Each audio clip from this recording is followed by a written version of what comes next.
So we looked at the issues of cybersecurity related to intersection management and the fact that there are vulnerabilities that are extensive. Now, as I mentioned, a lot of this is not critical right now because there's not a lot of interest in hacking transportation systems, at least at this level.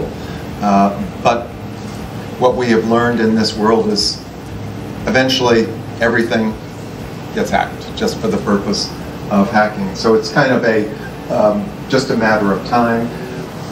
Cyber threats to the traffic management systems are not only introduced by way of individual devices, but through the amalgamations of various devices and systems that provide nexus point vulnerabilities. I already covered that. And of course, federal guidance. Federal guidance is very important. Federal guidance has been good, and the federal government spent a lot of money trying to provide state, but primarily local governments with guidance about the cyber and transportation. But it's pretty generic, right? It's pretty generic. And so cybersecurity testing results of devices in the form of qualified traffic control equipment lists normally comes from state agencies. And so here in California, we have a very strong state agency in terms of the testing of devices, and so I think that's pretty good, and I think most of the local agencies follow the guidelines that are established by the state on a voluntary basis.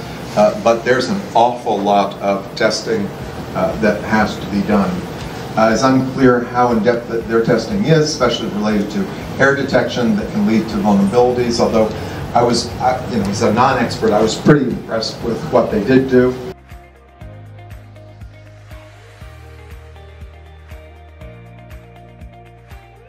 So the compliance landscape back about 2000 is where the Department of Defense really started getting serious about putting out rules and regulations on how to secure government IT systems and military IT systems. Not too long after that, in 2004, the PCI DSS, this is the payment card industry data security standards, they were one of the first groups to realize, hey, if we don't get together as an industry, come up with a set of standards, come up with a way to secure ourselves, our environments in a way that's relevant to us, the government's probably going to step in and do it for us, and they didn't want that. So they came up with PCI DSS, which is pretty good, pretty comprehensive for payment card systems. But what it all comes down to is cybersecurity nowadays needs to be just part of operations. It's part of design. This is how we work, this is how we live, and we need to incorporate that going forward.